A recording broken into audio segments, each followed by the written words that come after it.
you've spent some time at uni and you've learned lots of stuff. But you know, it all starts again today because we're in practice and there's lots of things you need to learn about accounting in public practice. There is a lot of information in this course.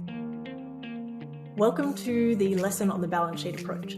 This is a good one and a really important one. Now, this course is run by a manager of a mid-tier accounting firm by the name of Allyson Pannier. The best person to teach a junior accountant is their direct supervisor.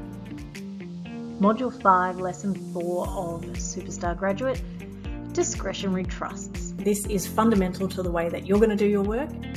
As I mentioned before, GST and tax accounting have different rules for when you can recognise or account on a cash basis. Let's have a recap of the balance sheet approach.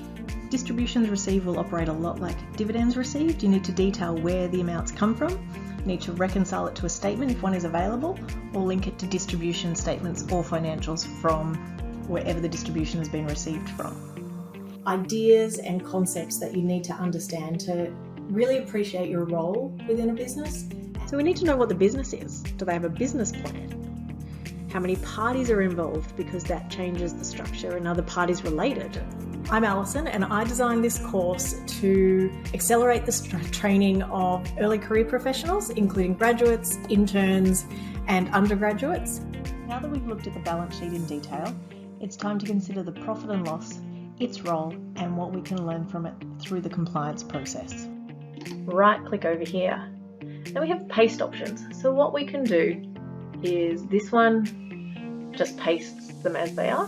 Thanks very much and I'll see you soon. 11 modules, and at the end of it, you'll get a certificate to confirm that you are a superstar graduate.